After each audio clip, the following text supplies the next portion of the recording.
അങ്ങനെ ഇന്ന് last day of ഭൂട്ടാനാണ് കേട്ടോ. അപ്പോൾ നമ്മൾ ഹോട്ടലിൻ്റെ വിഷ്വലുകളൊക്കെ നോക്കി അങ്ങനെ എല്ലാവർക്കും ഒന്നും കൂടെ അയവിറക്കി അവിടെ നിന്ന് ഫുഡ് മേടിച്ച് ഇറങ്ങാനുള്ള പദ്ധതിയിലാണ്. എല്ലായിടത്തും നമ്മുടെ രാജാവിൻ്റെ രാജ്ഞിയുടെ ഫോട്ടോ ഒക്കെ ഉണ്ട് കേട്ടോ. കൊള്ളാം, നല്ല റൊമാൻറ്റിക് കപ്പിൾസ് ആണെന്ന് തോന്നുന്നു. എല്ലായിടത്തും തന്നെ ഫ്ലക്സ് അടിച്ചിട്ടുണ്ട്. അങ്ങനെ അവരെയൊക്കെ കണ്ട് ഹോട്ടലിൽ നിന്ന് പതുക്കെ ചെക്കൗട്ട് ചെയ്ത് കൂടും കുടുക്കയൊക്കെ എടുത്ത് നമ്മളെ വണ്ടിയിൽ കയറി യാത്രയാവാൻ പോവുകയാണ്. ഭയങ്കര വിഷമമുണ്ട് കേട്ടോ. കുറേ ദിവസമായിട്ട് ഭൂട്ടാനിലായതുകൊണ്ട് തന്നെ ആ ഒരു മനസ്സ് മൊത്തം ഭൂട്ടാനിലാണ് എന്നുള്ളൊരവസ്ഥയാണ്. എന്തായാലും പറഞ്ഞിട്ട് കാര്യമില്ല. തിരിച്ചു വന്ന് ഖാനയ്ക്ക് എലിയെ പണിയെടുക്കണം ഹേ എന്നാണല്ലോ. അപ്പോൾ നമുക്ക് ചെന്നിട്ട് പണിയൊക്കെ എടുക്കാനുണ്ട്. അതുകൊണ്ട് പതുക്കെ ഭൂട്ടാനിന് ടാറ്റ പറയാമെന്നുള്ള രീതിക്ക് ഇന്നും ഉണ്ട് കേട്ടോ. ഒരു ഡേ ഫുൾ വിസിറ്റ് ഉണ്ട്. ഇന്ന് രാത്രിയെ നമ്മൾ തിരിച്ച് ബോർഡറിൽ എത്തുള്ളൂ എന്ന് പറഞ്ഞിട്ടുണ്ട്. ആ ഒരു സമാധാനം, ഒരു ദിവസം കൂടെ ഉണ്ടല്ലോ എന്നുള്ള സന്തോഷത്തിൽ വിഷ്വലുകൾ കണ്ട് അങ്ങനെ പോവുകയായിരുന്നു. നമ്മുടെ വീട്ടുകാരൊക്കെ ഫോട്ടോ എടുപ്പിൻ്റെ തിരക്കിൽ തന്നെയാണ്. അങ്ങനെ അവിടെ നിന്ന് വണ്ടി വന്നു, വണ്ടി കയറി യാത്ര തുടർന്നു. രാവിലെ ആയപ്പോൾ തന്നെ തിരക്കൊന്നുമില്ല. അപ്പോൾ നമുക്കിന്ന് നമ്മുടെ എയർപോർട്ടിൻ്റെ വ്യൂ ഇന്നലെ കാണിച്ചു തരാമെന്ന് പറഞ്ഞു അങ്ങോട്ടേക്ക് പോകണം എന്നാണ് പറഞ്ഞത്. എന്തായാലും പോയി നോക്കാം. കൊള്ളാം, ആ ഒരു വൃത്തി ഉണ്ട് കേട്ടോ. നമ്മുടെ കാണുന്ന പോലെ കൺസ്ട്രക്ഷൻ നടക്കുന്ന സ്ഥലമാണെങ്കിലും നല്ല വൃത്തിയുണ്ട്. പിന്നെ വേറൊരു രാജ്യമല്ല, അവരുടെ രീതി കുറച്ച് വൃത്തിയുള്ളതായിരിക്കും എന്നുള്ള രീതി. പിന്നെ പൊതുവെ തണുപ്പ് സ്ഥലങ്ങളിലെല്ലാം തന്നെ വൃത്തി കൂടുതലായിട്ടാണ് എനിക്ക് തോന്നുന്നത്. ഈ പൊടിയുടെ ശല്യം വലുതായിട്ട് കാണത്തില്ല. അപ്പോൾ അതിൻ്റെയൊക്കെ ഒരു ഇതാണ്. എന്തായാലും കൊള്ളാം. രാവിലെ അങ്ങോട്ട് നഗരം ഉണർന്നു തുടങ്ങുന്നതേ ഉള്ളൂ എന്നുള്ള അവസ്ഥയാണ്. ആൾക്കാരൊക്കെ പുറത്തേക്ക് വരുന്നേ ഉള്ളൂ. രാവിലെ 9:30 മണിയായി. പക്ഷേ സ്റ്റിൽ ആ ഒരു തിരക്ക് തുടങ്ങിയിട്ടില്ല. നമ്മളവിടെയൊക്കെ എന്ന് പറഞ്ഞാൽ 9:30 ഫുൾ ട്രാഫിക് ജാമും ബഹളവും കാര്യങ്ങളുമാണ്. ഇവിടെ IT കമ്പനികളില്ലാത്തതുകൊണ്ടായിരിക്കും, അറിയില്ല. എന്തായാലും കുറേ കുതിരക്കുട്ടന്മാരൊക്കെ വഴിയിൽ നിൽക്കുന്നുണ്ട്. ഇവന്മാർക്കൊന്നും ചോദിക്കാനും പറയാനും ആളില്ല എന്ന് തോന്നുന്നു കേട്ടോ. എല്ലാവരും വഴിയിൽ ഇങ്ങനെ നടക്കുക. നമ്മുടെ അവിടെ കുതിരയൊന്നും അങ്ങനെ വഴി നടക്കുന്നത് വലുതായിട്ട് കണ്ടിട്ടില്ല. മേ ബി ബാംഗ്ലൂർ ഇച്ചിരി ഔട്ടറിലോട്ട് പോയാൽ പിന്നെയും കാണുമെന്ന് തോന്നുന്നു. പക്ഷേ കേരളത്തിൽ എനിക്ക് തോന്നുന്നില്ല കുതിരക്കുട്ടന്മാരൊന്നും ഇങ്ങനെ അലഞ്ഞിരിഞ്ഞ് നടക്കുന്നതൊന്നും നമ്മൾ കണ്ടിട്ടില്ല. എന്തായാലും കൊള്ളാം. അങ്ങനെ കറങ്ങി തിരിഞ്ഞ് നമ്മുടെ സ്പോട്ടിലെത്തി. അവിടെയും നമ്മുടെ ഫ്ലാഗുകൾ ഇങ്ങനെ പറന്ന് കിടപ്പുണ്ട്. ഒരു ഹില്ലിൻ്റെ ടോപ്പിലാണ് കേട്ടോ. അപ്പം നമ്മൾ നേരത്തെ നിന്നത് അപ്പുറ സൈഡിലുള്ള മല, അതിൻ്റെ ഇപ്പുറത്തെ സൈഡാണ്. ഇതാണ് എയർപോർട്ട്. അപ്പോൾ നോക്കുമ്പോഴത്തേക്ക് നമ്മുടെ ഭാഗ്യത്തിന് ഒരു ഫ്ലൈറ്റ് ടേക്ക് ഓഫിന് വേണ്ടി ഇങ്ങനെ റിവേഴ്സൊക്കെ എടുത്തുകൊണ്ടിരിക്കുന്നത് കണ്ട് അപ്പോഴേ ഒരു സന്തോഷം. ഇവിടെ വന്നിട്ട് ഫ്ലൈറ്റിൻ്റെ ടേക്ക് ഓഫോ അല്ലെങ്കിൽ ലാൻഡിങ്ങോ വിഷയമില്ല. ശരിക്കും ലാൻഡിങ് ആയിരുന്നു വേണ്ടിയത്. പക്ഷേ ടേക്ക് ഓഫ് എങ്കിലും കിട്ടുന്നെങ്കിൽ അത്ര സമാധാനമൊന്നും വിചാരിച്ചു. കാര്യം എന്ന് വെച്ചാൽ ഇത് വൺ ഓഫ് ദ റിസ്കിയസ്റ്റ് എയർപോർട്ടാണ്. 12 പൈലറ്റുമാർക്ക് മാത്രമേ ഇവിടെ ലാൻഡ് ചെയ്യാനുള്ള ട്രെയിനിങ് കിട്ടിയിട്ടുള്ളൂ. അപ്പോൾ നമ്മുടെ മോദിജി വന്നപ്പോഴും 1 മാസം എന്തോ ട്രെയിനിങ് കൊടുത്തിട്ടാണ് അവർ ലാൻഡ് ചെയ്യിച്ചതെന്നാണ് നമ്മുടെ ഗൈഡ് പറഞ്ഞത്. അപ്പോൾ അതൊക്കെ കേട്ടപ്പം കൊള്ളാം. ഇത്രയും റിസ്ക് എടുത്ത് ലാൻഡ് ചെയ്യുന്ന ഇത്രയും ഉയരത്തിലുള്ളൊരു, അത് മലനിരകൾക്കിടയിലുള്ളൊരു എയർപോർട്ട് എന്ന് പറയുമ്പോൾ നമുക്കൊരു കൗതുകമാണല്ലോ. എന്തായാലും കണ്ടേക്കാമെന്ന് വിചാരിച്ചു. അപ്പോൾ ഇത് ഇങ്ങനെ വിഷ്വലുകളൊക്കെ എടുത്തുകൊണ്ടിരുന്നപ്പോൾ ഒത്തിരി പേരുണ്ട്. അപ്പം നമ്മൾ ടൂറിസ്റ്റുകളല്ലാത്ത ഒത്തിരി പേര് അവിടെ നിൽപ്പുണ്ട്. അപ്പോൾ ടൂറിസ്റ്റ് അല്ലാത്ത ആൾക്കാർ, അപ്പോൾ ലോക്കൽസ് ഇത് കാണാൻ വരുന്നുണ്ടെന്നുള്ള രീതിക്ക് നിന്നപ്പോഴാണ് നമ്മുടെ ഗൈഡ് പറഞ്ഞതെന്ന് വെച്ച് കഴിഞ്ഞാൽ ഇതൊരു ക്രൈയിങ് സ്പോട്ട്, അതായത് കരയുന്ന സ്പോട്ടാണെന്നാണ് പറഞ്ഞത്. അപ്പോൾ ഞാൻ വെച്ചാൽ കരയുന്ന സ്പോട്ടോ, ഇതെന്താപ്പാ പുതിയൊരു ഇൻഫർമേഷൻ ആണല്ലോ എന്ന് നോക്കി. അപ്പോൾ നമ്മുടെ കാര്യം എന്താണെന്ന് ഇങ്ങനെ ചോദിച്ചുകൊണ്ടിരുന്നപ്പോൾ ഫ്ലൈറ്റ് പതുക്കെ മുന്നോട്ട് എടുക്കുന്നുണ്ടെന്നുള്ള വിഷ്വൽ കണ്ടു. അപ്പോൾ നമ്മുടെ ഗൈഡ് പറഞ്ഞത് എന്താണെന്ന് വെച്ച് കഴിഞ്ഞാൽ ഇവിടെ ഉള്ള ആൾക്കാർ ഓസ്ട്രേലിയയിലും മറ്റും പഠിക്കാനും കാര്യങ്ങളൊക്കെ പോകുമ്പോഴത്തേക്കും അവരെ അവിടെ എയർപോർട്ടിൽ ഡ്രോപ്പ് ചെയ്തിട്ട് ബന്ധുക്കൾ ഇപ്പുറത്ത് വന്ന് നിൽക്കും.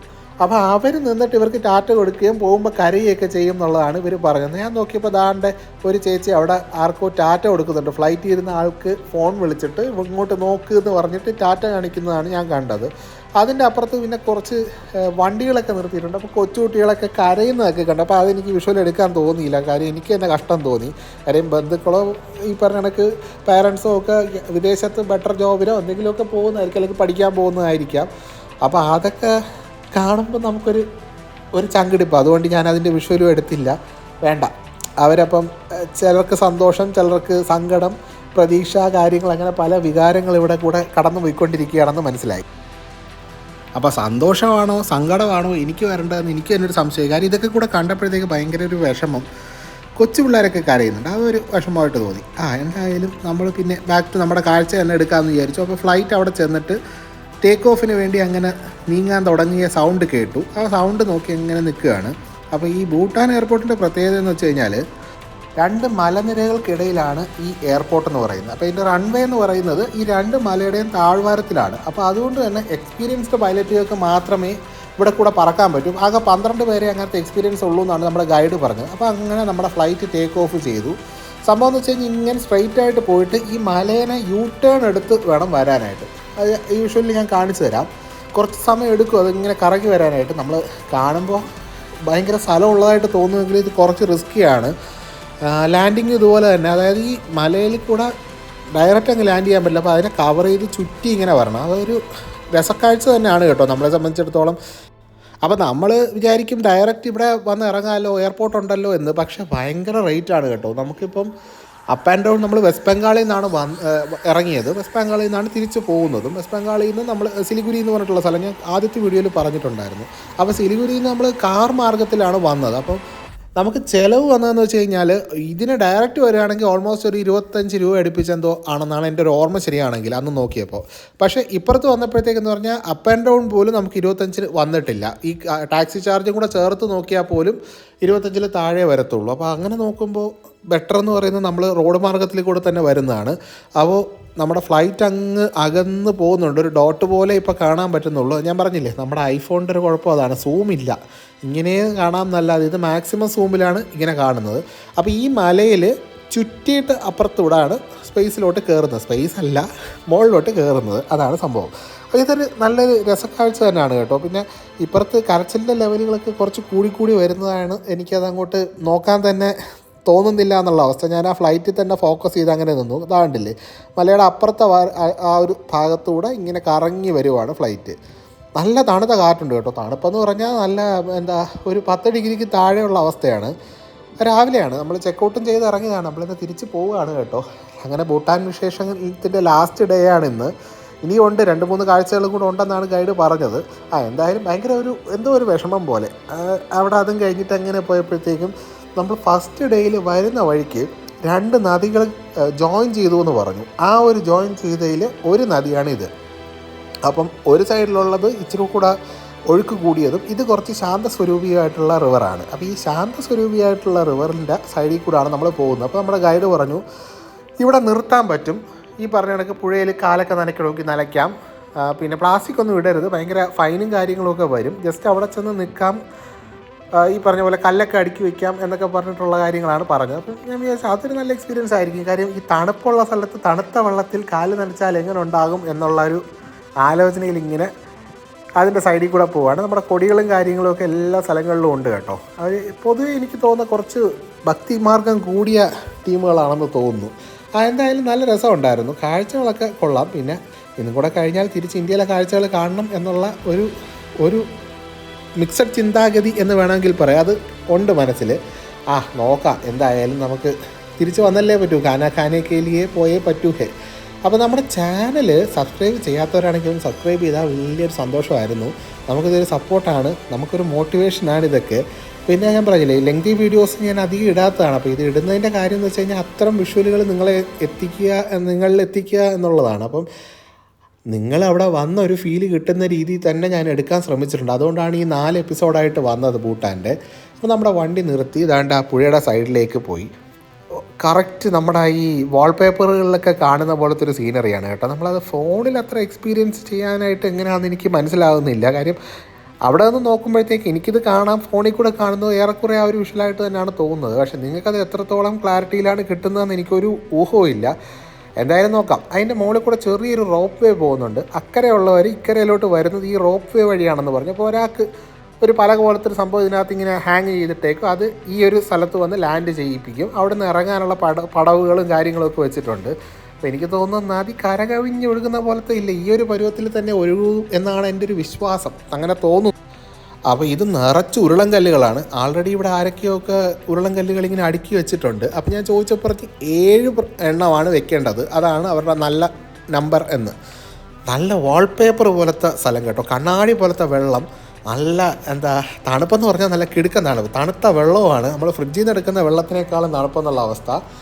പുറത്ത് നല്ല തണുത്ത കാറ്റുമുണ്ട്. കണ്ടില്ല, ഭംഗിയെന്ന് പറഞ്ഞാൽ അങ്ങോട്ട് വർണ്ണിക്കാൻ പറ്റാത്ത അത്രയും ഭംഗി, അത്രയും മനോഹരമാണ്. നമ്മളും വെച്ച് കേട്ടോ കല്ലൊക്കെ 7 തന്നെ എടുത്ത് വെച്ചിട്ടുണ്ട്. എന്നിട്ട് വിഷുകളൊക്കെ മേക്ക് ചെയ്തു. ആ വിഷു നടക്കുന്നുണ്ടോ എന്നുള്ളത് നമുക്ക് പോകെ അറിയാം. ചാനലൊക്കെ വളർന്ന് വലുതാകുമ്പോഴത്തേക്കും നിങ്ങൾക്ക് മനസ്സിലാവും ആ വിഷു പൂർത്തിയായി എന്നുള്ള കാര്യം. അതിന് നിങ്ങളുടെ സപ്പോർട്ടൊക്കെ വേണം, മറന്നു പോകരുത്. അവിടെ നിന്നും നമ്മൾ പോയതെന്ന് വെച്ചാൽ ഒരു ഹാങ്ങിങ് ബ്രിഡ്ജ് കാണാനായിട്ടാണ്. ഇത് പുള്ളി ഫസ്റ്റ് ഡേയിൽ പറഞ്ഞായിരുന്നു തിരിച്ചു വരുമ്പോഴത്തേക്ക് കാണിച്ചു തരാമെന്ന്. ഇതാണ് ആ ഹാങ്ങിങ് ബ്രിഡ്ജ്. ഇതെന്ന് പറയുന്നത് 600 വർഷം മുന്നേ നമ്മുടെ പുള്ളിക്കാരൻ വന്നു എന്ന് പറഞ്ഞില്ലായിരുന്നോ, വസൂരി ചികിത്സിക്കാനായിട്ടൊരു പാർട്ടി വന്നിട്ടുണ്ടായിരുന്നു. ആ പുള്ളിക്കാരനാണ് ഇവിടെ ബുദ്ധമതം സ്ഥാപിച്ചതെന്ന് ഞാൻ പറഞ്ഞിട്ടുണ്ടായിരുന്നു കഴിഞ്ഞ വീഡിയോയിൽ. അപ്പോൾ പുള്ളിക്കാരനാണ് ഈ അയൺ ചെയിൻ വെച്ചിട്ടുള്ള ഹാങ്ങിങ് ബ്രിഡ്ജ് ഉണ്ടാക്കാനായിട്ടുള്ള ടെക്നോളജി ഇവിടെ പഠിപ്പിച്ച ആൾ. അപ്പോൾ പുള്ളി ഉണ്ടാക്കിയ ഒരു അയൺ ചെയിനാണിത്. ഇതെന്ന് പറഞ്ഞാൽ പ്രൊട്ടക്റ്റ് ചെയ്ത് വെച്ചേക്കാണ്, അതിൽ കൂടെ നമുക്ക് കയറാൻ പറ്റില്ല. കാര്യം മോഷണം നല്ല രീതിക്ക് ഉണ്ടായിരുന്നു. കാര്യം ആൻറ്റിക് പീസ് ആയതുകൊണ്ട് ഇത് ബ്ലാക്ക് മാർക്കറ്റിലേക്ക് പോകുന്നു എന്ന് പറഞ്ഞിട്ട് അവിടെ സെക്യൂരിറ്റിയും കാര്യങ്ങളൊക്കെ ഉണ്ട്. പക്ഷേ നമുക്ക് കാണാൻ തൊടാനൊക്കെ പറ്റും. അങ്ങോട്ട് കയറി അയൺ ബ്രിഡ്ജിലൂടെ നടക്കാൻ പറ്റില്ല, പകരം പാരലൽ ഒരു ബ്രിഡ്ജുണ്ട്. അപ്പോൾ ആ ബ്രിഡ്ജ് വഴിയാണ് നമ്മൾ നടന്നു പോകും. അപ്പോൾ ഇവർ പറഞ്ഞതെന്ന് വെച്ചാൽ ആദ്യ കാലങ്ങളിൽ മരത്തിൻ്റെയൊക്കെ കൊണ്ടായിരുന്നു പാലങ്ങൾ ഉണ്ടാക്കിയിരുന്നത്.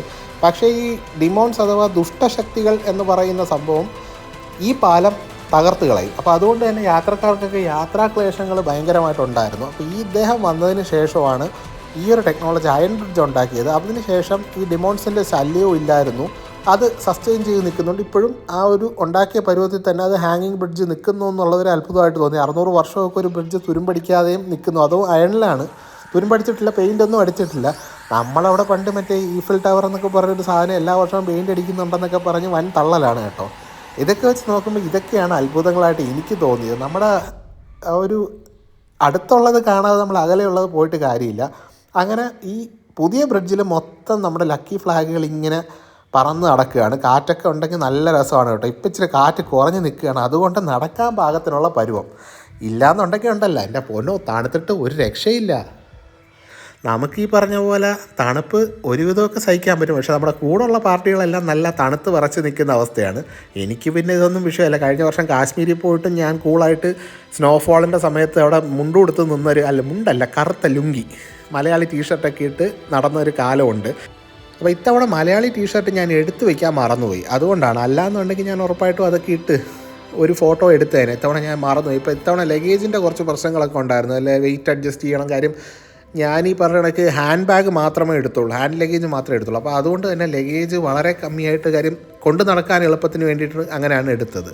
അപ്പോൾ അങ്ങനെ നമ്മൾ ബ്രിഡ്ജിൻ്റെ അപ്പുറത്തെത്തി. അപ്പുറത്തും ഇതുപോലെ തന്നെ ഒരു പ്രാർത്ഥിക്കാനുള്ള സ്ഥലമുണ്ട്. നമ്മുടെ 108 ചെറിയ ചെറിയ സ്തൂപങ്ങൾ അവിടെ വെച്ചിട്ടുണ്ട്. പിന്നെ ഇതാണ് നമ്മുടെ അയൺ ബ്രിഡ്ജ്. ഇവിടെ ഈ പറഞ്ഞ പോലെ ഈ നമ്മൾ ആദ്യത്തെ ദിവസം ഒരു ഷോൾ ഇട്ടു എന്ന് പറഞ്ഞില്ലേ, ഒരു ലക്കി സിമ്പലുള്ള ഷോള് നമ്മളെ സ്വീകരിക്കാനായിട്ട്. അപ്പോൾ ആ ഷോളിൻ്റെ സംഭവങ്ങളാണ് ഇവിടെ കെട്ടിയേക്കുന്നത്. അത് ഇവരുടെ ഒരു പ്രാർത്ഥന പോലത്തെ ഒരു സംഭവമാണെന്ന് തോന്നുന്നു. ഫ്ലാഗുകളും ഉണ്ട് നല്ലപോലെ. അപ്പോൾ ആ ഒരു അയൺ ബ്രിഡ്ജിലൊക്കെ ഒന്ന് തൊട്ടൊക്കെ നോക്കി. ഇത്രയും വർഷം പഴക്കമുള്ളത് അവിടെ തന്നെ നിൽക്കുന്ന ഒരു അത്ഭുതമാണല്ലോ, അതൊക്കെ കണ്ടു. പിന്നെ അവിടെ ഒരു കടന്നൽക്കൂട് ഉണ്ടായിരുന്നു. പക്ഷേ കടന്നൽക്കൂടിൻ്റെ ഡിസൈനൊക്കെ ഒരു വെറൈറ്റി ഉണ്ട് കേട്ടോ, നല്ല രസീയം കടന്നൽക്കൂട്. അതിൻ്റെയും വീഡിയോ എടുത്ത് കടന്നലൊക്കെ അങ്ങോട്ട് പോകുന്നുണ്ട്. ആ ഭാഗത്ത് അധികം നിന്ന് കറങ്ങണ്ടെന്ന് വിചാരിച്ച്, കറങ്ങിക്കഴിഞ്ഞാൽ ചിലപ്പോൾ ചേട്ടന്മാർ പണി തരും. അതുകൊണ്ട് നൈസിന് പതുക്കെ ഞങ്ങൾ അപ്പുറത്തേക്ക് നീങ്ങി. അവൻ്റെ മുകളിലൊരു മൊണാസ്ട്രിയും കൂടെ ഉണ്ട്, അപ്പോൾ അങ്ങോട്ട് പോകുന്നില്ല. അവിടെ എൻട്രി ടിക്കറ്റ് ഉണ്ട്. അപ്പോൾ ഇന്നലെ പറഞ്ഞ പോലെ തന്നെ മൊണാസ്ട്രിയിൽ ഈ പറഞ്ഞ കണക്ക് എല്ലാത്തിലും അകത്ത് ഒരേ വിഷ്വലുകളാണ്. അപ്പോൾ അതുകൊണ്ട് തന്നെ അങ്ങോട്ട് പോകേണ്ട കാര്യമില്ല. പിന്നെ ഇന്നിപ്പോൾ ലാസ്റ്റ് ഡേ ഇൻ ഭൂട്ടാനാണ്, അപ്പോൾ അതുകൊണ്ട് തന്നെ സമയം കളയാനില്ല. എത്രയും പെട്ടെന്ന് അടുത്ത സ്പോട്ടിലേക്ക് പോകണം, ഫുഡ് അടിക്കണം, അങ്ങനെ ഓരോരോ ചിന്തകളാണ്. അപ്പോൾ നൈറ്റിൽ ഇതുപോലെ തന്നെ അവിടെ ഒരു ഉത്സവം നടക്കുന്നുണ്ട് എന്ന് പറഞ്ഞു. ഉത്സവം ഇൻ ദ സെൻസ് അമ്പലത്തിലെ ഉത്സവമല്ല, ഫെസ്റ്റ് പോലത്തെ ഒരു സംഭവം. ഈ നമ്മുടെ സ്റ്റാളുകളും കാര്യങ്ങളൊക്കെ ഇട്ട്, ഫുഡ് കോർട്ടും കാര്യങ്ങളൊക്കെ ഇട്ട്, അതൊരു വർഷത്തിലൊരിക്കൽ നടക്കുന്നൊരു ഫംഗ്ഷനോ പോലെ എന്തോ ആണ്, വാർഷികം എന്നാണ് എനിക്ക് മനസ്സിലായത് അവർ പറഞ്ഞത്. അപ്പോൾ അത് ഉള്ളത് കൊണ്ട് രാത്രി അവിടെ കയറാമെന്ന് വിചാരിച്ചു. അപ്പോൾ നൈറ്റ് പരിപാടി അതുണ്ട്, അതിൻ്റെ വിഷ്വലുകളും കുറച്ച് എടുക്കാമെന്നുള്ള രീതിയിൽ നമ്മുടെ പ്രയർ വീലുകൾ കണ്ടു.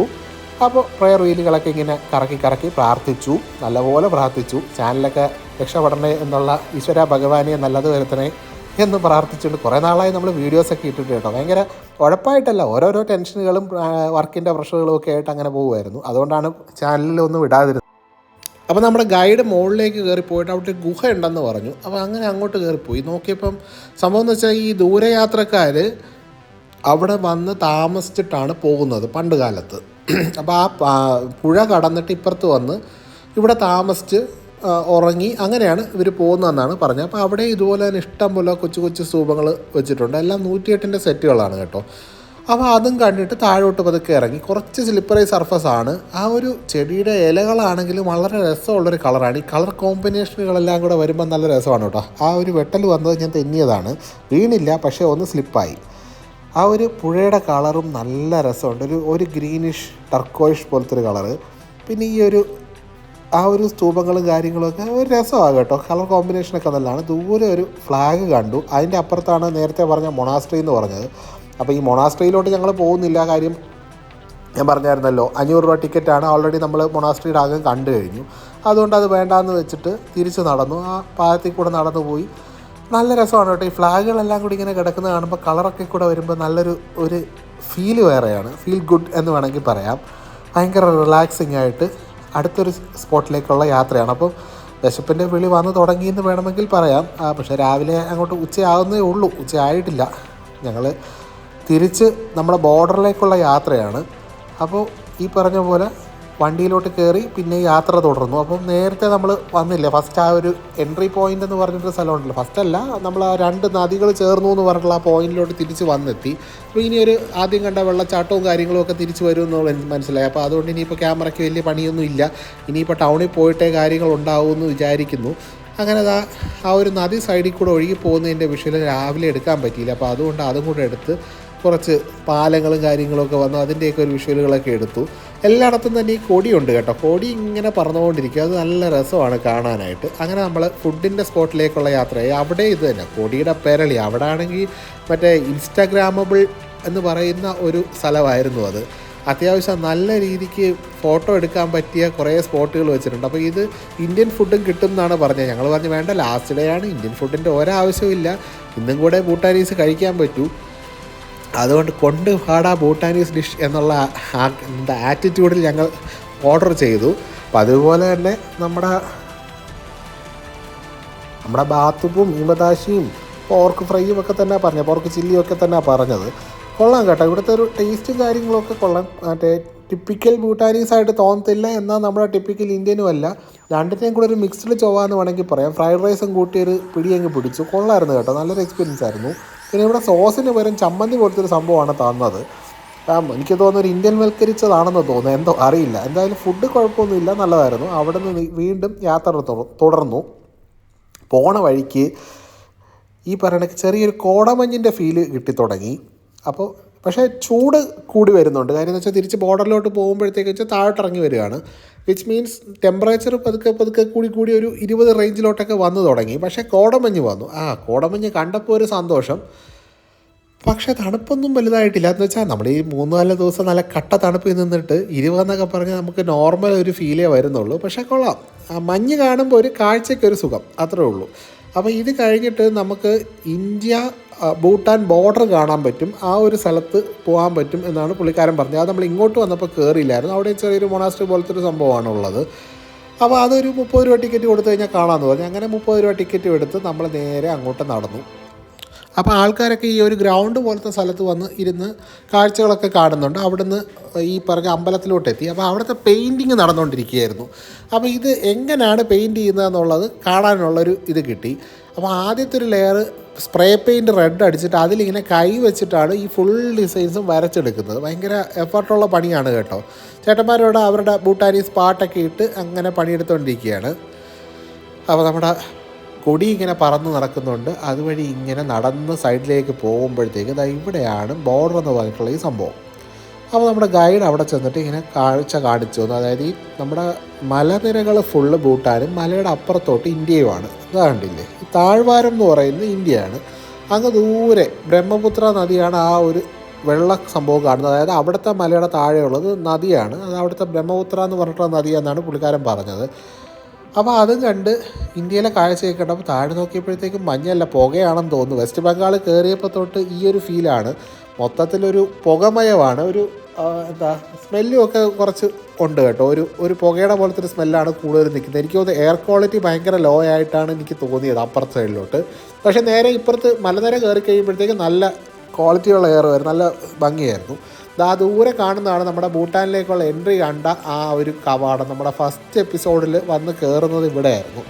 അപ്പോൾ അവിടെ തിരിച്ചെത്തി എന്നുള്ള കാര്യം മനസ്സിലായി. ഒരു വിഷമം പോലെ ചെറുതായിട്ട് പോട്ട് സാരമില്ല. എന്തായാലും അവിടുത്തെ അമ്പലമുണ്ട്, അവിടെ കയറി ഒന്നുകൊണ്ട് പ്രാർത്ഥിച്ചേക്കാമെന്ന് വിചാരിച്ചു.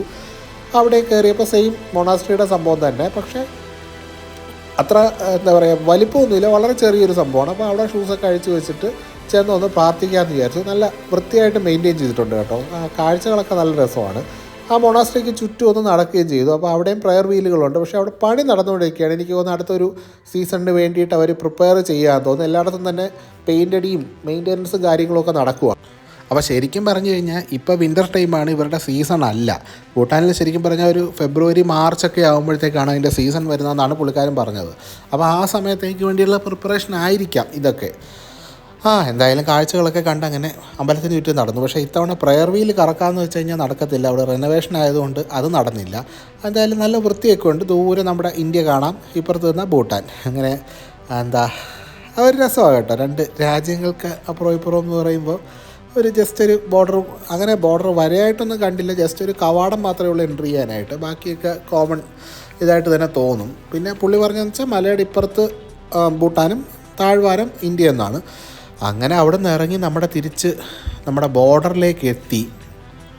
അപ്പോൾ ഇവിടെ നമ്മൾ ആദ്യത്തെ ദിവസം ഇവിടെയാണ് വന്നത്. അപ്പം പുള്ളി പറഞ്ഞു ഈ ഒരു സ്ട്രീറ്റ് വഴി കയറി നടന്നു കഴിഞ്ഞാൽ വൈകുന്നേരം ഇവിടെ സെലിബ്രേഷനുകളുണ്ടായിരുന്നു. അപ്പോൾ ആ ഒരു സെലിബ്രേഷൻ്റെ കാഴ്ച കാണണം എന്ന് വിചാരിച്ചായിരുന്നു. കുറേ സ്റ്റോളുകളും കാര്യങ്ങളൊക്കെ ഉണ്ടെന്ന് പറഞ്ഞു.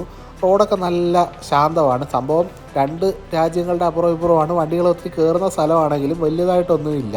ഈ കട നമ്മുടെ നോട്ടത്തിൽ കയറിയിട്ടുണ്ട്, അവിടെ ഒന്ന് കയറണം. നമ്മുടെ ഒരു മിനി സോവിൻ്റെ ഒരു ഫോമായിട്ട് തോന്നി. എന്തായാലും ഒന്ന് കയറി നോക്കാൻ രാത്രി എന്ന് വിചാരിച്ചു. ഇതാണ്ടല്ലേ വൈകുന്നേരത്തേക്കുള്ള തയ്യാറെടുപ്പും കാര്യങ്ങളൊക്കെ തുടങ്ങിയിട്ടുണ്ട്. അപ്പോൾ നമ്മൾ തിരിച്ച് നമ്മുടെ പാമ്പിലോട്ട് തന്നെ പോകുന്നത്. ആദ്യത്തെ ദിവസം താമസിച്ചതും പാമ്പിലാണ്. അവിടുത്തെ ഫുഡ് നല്ലതായിരുന്നു കേട്ടോ. അപ്പോൾ ഇന്നും കുറച്ച് നല്ല ഫുഡുകളൊക്കെ കീച്ചാം എന്നും പറഞ്ഞ് പാമ്പിലേക്ക് അങ്ങനെ യാത്ര തുടർന്നു. കൊള്ളാം. ആ ഒരു വൈകുന്നേരമായി, ശാന്തതയാണ്, പ്രത്യേകിച്ച് തിരക്കൊന്നുമില്ല. രാത്രിയാകുമ്പോൾ കുറച്ച് തിരക്ക് പ്രതീക്ഷിക്കാം എന്ന് പറഞ്ഞു. വാക്കബിൾ ഡിസ്റ്റൻസ് തന്നെയാണ്. പാമ്പിൽ നിന്ന് ഏതാണ്ട് ഒരു കിലോമീറ്ററേ ഉള്ളൂ നടക്കാനായിട്ട്. ടാക്സി വേണമെങ്കിൽ കിട്ടും, പക്ഷേ വേണ്ട, കാഴ്ചകളൊക്കെ കണ്ട് നടക്കുന്നതാണ് അതിൻ്റെ കറക്റ്റെന്ന് ഞങ്ങൾക്കും തോന്നി. വഴി ഏകദേശം ഇപ്പോൾ പഠിച്ചു കഴിഞ്ഞു കേട്ടോ. നമുക്ക് കാഴ്ചയിൽ മനസ്സിലാവും ഏതാണ് വഴിയെന്ന്. അപ്പോൾ വൈകുന്നേരം ആകുമ്പോഴത്തേക്ക് അങ്ങോട്ട് നടക്കാമെന്ന് വിചാരിച്ച് നടന്നു തുടങ്ങി. തൊട്ടടുത്ത് തന്നെ നമ്മുടെ ബസ് സ്റ്റാൻഡുണ്ട്. അപ്പോൾ ഈ പറഞ്ഞ മലനിരകളിലേക്കുള്ള ഓരോ സർവീസുകളാണ്, ഓരോ ഗ്രാമത്തിലേക്കുള്ള ബസ്സുകളാണെന്ന് തോന്നുന്നു. അവിടുന്ന് കുറച്ച് സാധനങ്ങളൊക്കെ ഇറക്കിക്കൊണ്ടാണ് ആൾക്കാരിരിക്കുന്നത്. അങ്ങനെ അതൊക്കെ കണ്ട് നമ്മുടെ നഗരക്കാഴ്ചകളിലേക്ക് കയറി. കറക്റ്റ് ഒരു ഷോപ്പിംഗ് ഫീല് കിട്ടിയത് ഇവിടെ വന്നപ്പോഴാണ്.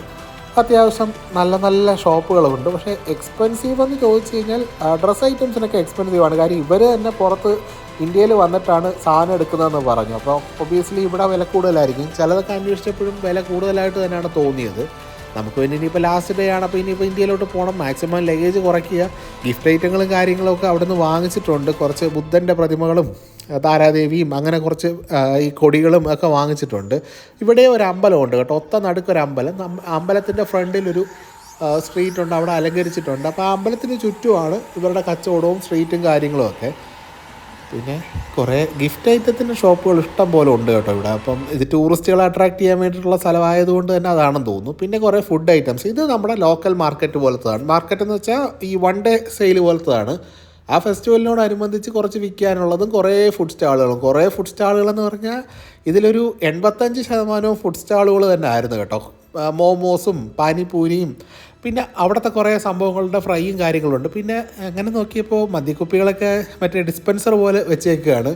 ആവശ്യാനുസരണം എടുത്ത് കുടിച്ച് റേറ്റ് പറയാമെന്ന് തോന്നുന്നു. അതിലേക്ക് ഞാൻ പറഞ്ഞല്ലോ ആദ്യത്തെ ദിവസമല്ല, അതുപോലെ സിംപ്ലി ഭൂട്ടാനിൽ പോയി പട്ടച്ചാരായം കുടിച്ചതോടെ ഞാൻ മദ്യത്തിൻ്റെ പരിപാടി വിട്ടു. എനിക്ക് വയ്യ, താങ്ങാനുള്ള ത്രാണിയില്ല.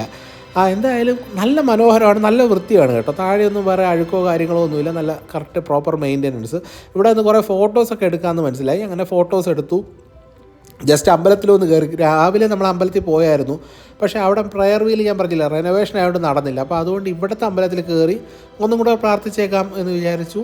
അവിടെ കയറി പ്രാർത്ഥിച്ചു, പുറത്തിറങ്ങി. എന്നിട്ട് വീണ്ടും കാഴ്ചകളൊക്കെ ഇങ്ങനെ കണ്ടുകൊണ്ട് പോവുകയാണ്. എല്ലാവരും ഭയങ്കര ശാന്തമാണ് കേട്ടോ. എല്ലാവരും ഈ പണിയൊക്കെ കഴിഞ്ഞിട്ട് വന്ന് ഇവിടെ റിലാക്സ് ചെയ്യുന്നൊരു സംഭവം. അങ്ങനെ ഇരിക്കവേ ഇങ്ങനൊരു സാധനം എൻ്റെ കണ്ണിൽ പെട്ടു. ഒരു കൊച്ചു കളിച്ചുകൊണ്ടിരിപ്പുണ്ട്. അപ്പോൾ അതിൻ്റെ ഫ്രണ്ടിലായിട്ടൊരു സ്റ്റോള്. അവിടെ ഈ പറഞ്ഞ പോലെ ഒരു അതിൻ്റെ പേരെന്താണെന്ന് എനിക്കറിയില്ല. ഞാൻ ആ പടത്തിൽ തൊട്ട് കാണിച്ചിട്ടാണ് വാങ്ങിച്ചത്. ഇതാണ് ഐറ്റം.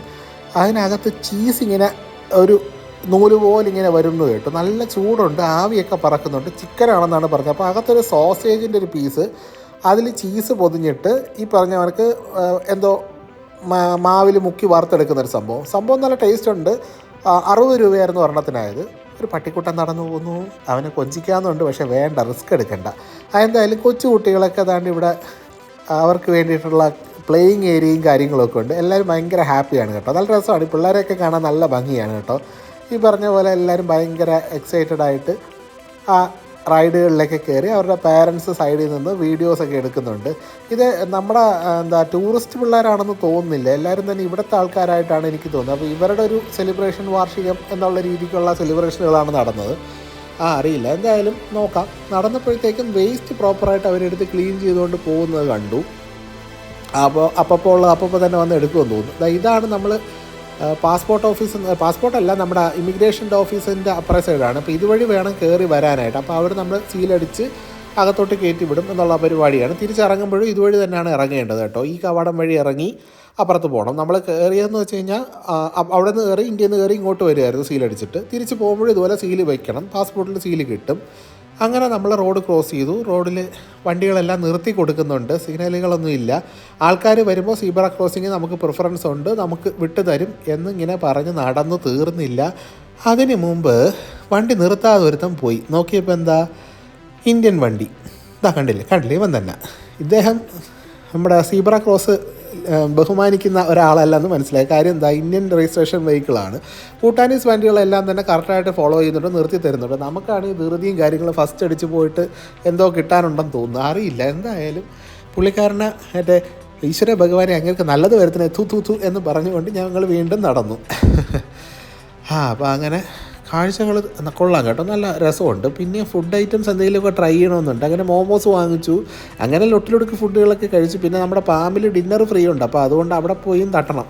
നമ്മൾ പ്രധാനമായും ഫുഡിലാണല്ലോ ഫോക്കസ് ചെയ്യുന്നത്. അങ്ങനെ പിന്നെ ഒരു ലക്കി ഡ്രോ എന്ന് പറഞ്ഞിട്ടൊരു സംഭവമുണ്ട്. അപ്പോൾ അത് 100 രൂപയ്ക്ക് അവരൊരു ടോക്കൺ തരും. അതിൽ നിന്ന് സെലക്ട് ചെയ്തെടുക്കാം. ആ നമ്പറിന് കറസ്പോണ്ടിങ് ആയിട്ടുള്ള സമ്മാനം കിട്ടും എന്നുള്ളതാണ്. അതുകൊണ്ട് മദ്യക്കുപ്പികളൊക്കെ ഉണ്ട്. അപ്പോൾ ഞാൻ അവിടുന്ന് കുറച്ച് ലൊട്ടിലൊടുക്ക് സാധനങ്ങളൊക്കെ വാങ്ങിച്ചോളൂ, കഴിക്കാനുള്ളതൊക്കെ ആയിട്ട്. വലിയ ഗിഫ്റ്റ് ഐറ്റംസൊക്കെ ആൾറെഡി പാക്ക്ഡാണ്. അപ്പോൾ ഇനി വെറുതെ കൂടുതലാക്കേണ്ടെന്ന് വിചാരിച്ചു. അങ്ങനെ ഈ പറയണക്ക് പിറ്റേ ദിവസം രാവിലെ നമ്മുടെ ആദ്യത്തെ ദിവസം ഡ്രോപ്പ് ചെയ്ത ഗൈഡ് തന്നെ വന്നു. അപ്പോൾ പുള്ളിക്കാരൻ നമ്മളെ ഹോട്ടലിൽ നിന്ന് പിക്ക് ചെയ്ത് രാവിലെ അങ്ങനെ പോവുകയാണ്. അപ്പോൾ ഇന്ന് ഭൂട്ടാനോട് വിട പറയുവാണ്. അപ്പോൾ നമ്മുടെ വീഡിയോ ഇഷ്ടപ്പെട്ടു എന്ന് വിചാരിക്കുന്നുണ്ട്. ഉണ്ടെന്നുണ്ടെങ്കിൽ ഒന്ന് സബ്സ്ക്രൈബ് ചെയ്യുക, എല്ലാ എപ്പിസോഡും ഇരുന്ന് കാണാൻ ശ്രമിക്കുക. എപ്പോഴെങ്കിലും കഴിക്കുന്ന സമയത്ത് ഇതങ്ങ് ഇട്ട് പ്ലേ ചെയ്ത് കണ്ടുകൊണ്ടെങ്കിൽ കഴിച്ചു കഴിഞ്ഞാൽ ഈ കാഴ്ചകളും കണ്ട് എൻജോയ് ചെയ്യുക. നല്ല രസമുള്ള വിഷ്വൽസ് ആണെന്ന് ഞാൻ വിശ്വസിക്കുന്നു. എന്തായാലും നിങ്ങളുടെ അഭിപ്രായം ഒന്ന് കമൻറ്റ് ചെയ്യണം. പിന്നെ ആരെങ്കിലും ഭൂട്ടാൻ ട്രിപ്പ് പ്ലാൻ ചെയ്യുന്നുണ്ടെന്നുണ്ടെങ്കിൽ ഈ വീഡിയോ ഒന്ന് ഷെയർ ചെയ്ത് കൊടുക്കുകയും കൂടെ വേണം കേട്ടോ. അതൊരു എനിക്കൊരു സപ്പോർട്ട്, ഭാവിയിലൊരു മോട്ടിവേഷനാണ് അടുത്തൊരു യാത്ര പോകുന്നതിന് വേണ്ടിയിട്ട്.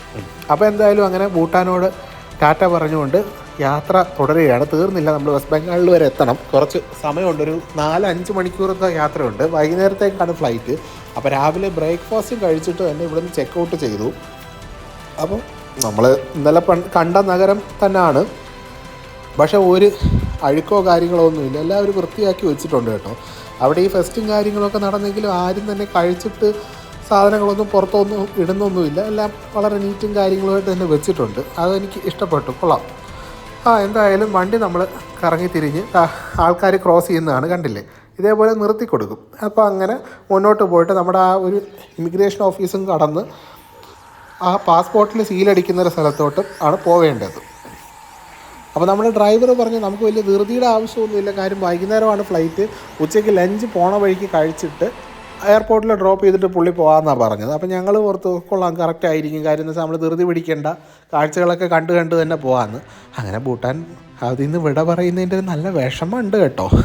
ഇല്ലയെന്ന് പറയാനൊക്കെ ഇല്ല, കാര്യം 4-5 ദിവസമായി. അപ്പം അതുമായിട്ട് നല്ല സിങ്ക് ആയായിരുന്നു. എന്തായാലും നമ്മുടെ പാസ്പോർട്ടിൽ സീലടിക്കാനായിട്ട് നടന്നു. അപ്പോൾ അവരുടെ ചെക്കിങ് കഴിഞ്ഞിട്ട് തിരിച്ച് നടന്ന് ഇന്ത്യയിലേക്ക് കയറാൻ പോവുകയാണ്. അവിടെ ഒരു ജസ്റ്റ് പാസ്പോർട്ടും ചെക്ക് ചെയ്ത് മറ്റേ മെറ്റൽ ഡിറ്റക്ടർ വഴി ബാഗൊക്കെ ഒന്ന് കടത്തിവിടും. ഇതാണ് ഇന്ത്യ. അപ്പുറത്തേക്ക് കയറി ഇന്ത്യ. കയറിയതും ആ വ്യത്യാസം മനസ്സിലായി. ഒരു വൃത്തിയില്ല എന്നുള്ളതാണ് ഒരു സത്യമായ തുണി ഉടുക്കാത്ത സത്യം. അതെ, അവിടെ ചെന്നതും ഭിക്ഷക്കാരും ആളുകളും തിരക്കും ഓട്ടോകളും എല്ലാം. അപ്പുറത്ത് ഓട്ടോ ഒന്നും ഇല്ലായിരുന്നു തോന്നുന്നു. അല്ല, അപ്പോൾ ഇതാ കണ്ടില്ലേ, വൃത്തിയില്ല എന്ന് വെച്ചാൽ നമ്മൾ പ്രോപ്പറായിട്ടിത് ക്ലീൻ ചെയ്യുന്നില്ല എന്നുള്ളത് വ്യക്തമായിട്ട് മനസ്സിലാവും. അപ്പുറത്ത് പോയി കഴിഞ്ഞ് കഴിഞ്ഞാൽ വൃത്തി ഭയങ്കരമാണ്. എന്ന് വെച്ചാൽ റോഡിലൊന്നും അഴുക്കോ കാര്യങ്ങളോ ഒന്നുമില്ല. ഇവിടെ കുറച്ച് ഒരു ഓർഗനൈസ്ഡ് അല്ല, മൊത്തത്തിലൊരു ആലംബന സെറ്റപ്പാണെന്ന് തോന്നുന്നു. മൊത്തത്തിൽ എന്തോ ഒരു സൂക്കറോ 2-3 ദിവസമായിട്ട് അപ്പോൾ നിന്നപ്പോഴത്തേക്കൊരു വൃത്തിയും കാര്യങ്ങളൊക്കെ കണ്ടങ്ങോട്ട് ശീലിച്ചിട്ട് പെട്ടെന്ന് അങ്ങോട്ട് നടന്നു കയറിയപ്പോൾ ഒരു വിഷമം. എന്തോ ഒരു കുറച്ച് വൃത്തി കുറവിൻ്റെ ഒരു തോന്നലുണ്ട്. ഒരു പൊടിയും കാര്യങ്ങളൊക്കെ ആണ്. പ്രോപ്പർ റോഡൊന്നും ടാറഡല്ല. ബോർഡർ ആയതുകൊണ്ടായിരിക്കും. അങ്ങോട്ട് പോകവേ നല്ല റോഡാണ്, സൂപ്പർ ഹൈവേ പോലത്തെ റോഡ് തന്നെ ആയിരുന്നു. എന്തായാലും വണ്ടി കയറി യാത്ര തുടർന്നു. അപ്പോൾ ഈ ബിൽഡിങ്ങുകളൊക്കെ ഇന്ത്യയിൽ കയറി കഴിഞ്ഞപ്പോഴത്തേക്ക് നല്ല വ്യത്യാസമുണ്ട്. ഭയങ്കര ഒരു കൺജസ്റ്റഡ് എന്നുള്ള ഫീൽ. മറ്റേത് കുറച്ച് ഈ ഒരു എന്താ പറയുക, കുറച്ച് സ്ഥലം ഉണ്ട് എന്നുള്ളൊരു ഫീൽ ഉണ്ടായിരുന്നു. ഇത് തുരുതുരായതാണ്, ബോർഡർ ആണെങ്കിലും ആ ഒരു ഇതില്ല. അങ്ങനെ കുറച്ച് ദൂരം കൂടെ പോയപ്പോഴത്തേക്ക് ജീവിതത്തിൽ ആദ്യമായിട്ട് ഇങ്ങനൊരു കാഴ്ച കണ്ടു. തേയിലത്തോട്ടമാണ് നിങ്ങൾ ഈ കണ്ടുകൊണ്ടിരിക്കുന്നത്. പക്ഷേ ഹില്ലി ഏരിയ അല്ല, നേർരേഖയാണ്. അതായത് നമ്മുടെ ഫ്ലാറ്റ് സർഫസിൽ തേയിലത്തോട്ടം. അത് ഞാൻ ആദ്യമായിട്ടാണ് കാണുന്നത്. നമ്മൾ മൂന്നാർ, കട്ടപ്പന ആ ഒരു ഭാഗത്ത് പോകുമ്പോഴത്തേക്ക് ഇത് കാണാറുണ്ട്, തേക്കടിയൊക്കെ പോകുമ്പോൾ കാണാറുണ്ടെന്നല്ലാതെ ഫ്ലാറ്റ് സർഫസിൽ ആദ്യമായിട്ടാണ് കാണുന്നത്. എന്തോ കൊള്ളാം, ഒരു വെറൈറ്റി കാഴ്ച കണ്ട സന്തോഷം. അങ്ങനെ അവിടുന്ന് നേരത്തെ കണ്ട ആ ബ്രഹ്മപുത്ര നദിയാണെന്നാണ് പുള്ളിക്കാരൻ പറഞ്ഞത്. അപ്പം അതും കണ്ടു. അവിടെ നിന്ന് ഇങ്ങനെ യാത്ര തുടരുകയാണ്. എന്തായാലും ഇന്നുകൊണ്ട് നമ്മുടെ ഭൂട്ടാൻ സീരീസ് അവസാനിക്കുകയാണ് കേട്ടോ. എന്തോ അങ്ങനെ ഇരിക്കുവാണ്. ഇനിയിപ്പോൾ അടുത്ത യാത്ര എന്താണെന്ന് അറിയില്ല. വർഷത്തിലൊരിക്കൽ ഒരു വിദേശ രാജ്യം വെച്ച് കാണണം എന്നാണ് ആഗ്രഹം. ആ ഒരു ദുരാഗ്രഹമല്ല എന്ന് വിശ്വസിക്കുന്നു. ഇപ്പോഴേക്കല്ലേ പറ്റൂ. നമ്മളെ ആരോഗ്യം ഉള്ളപ്പോഴത്തേക്കും യാത്ര ചെയ്യുക. എന്തായാലും ഫ്ലൈറ്റിൽ കയറി യാത്ര തുടർന്നു. അങ്ങനെ ഇനി ഒന്നും പറയാനില്ല. അടുത്തൊരു വീഡിയോയിൽ കാണാം. എല്ലാവരും ചാനൽ സബ്സ്ക്രൈബ് ചെയ്യുക. ഭൂട്ടാൻ കാഴ്ചകൾ വിശദമായിട്ട് എൻജോയ് ചെയ്ത് കാണുക. വീണ്ടും അടുത്തൊരു വീഡിയോയിൽ കാണാമെന്നുള്ള പ്രതീക്ഷയോടെ സൈനിങ് ഓഫ്. എല്ലാവർക്കും thank you so much, because ഇത്രയും ഇരുന്ന് കണ്ടതിൽ സന്തോഷമുണ്ട്. അപ്പോൾ നമുക്ക് വീണ്ടും കാണാം. Take care, bye bye. എല്ലാവരും സേഫായിട്ട് ട്രാവൽ ചെയ്യാൻ നോക്കുക. മാക്സിമം വർഷത്തിലൊരിക്കൽ ഒരു വിദേശയാത്രയെങ്കിലും പോവാൻ ശ്രമിക്കുക. Take care, by.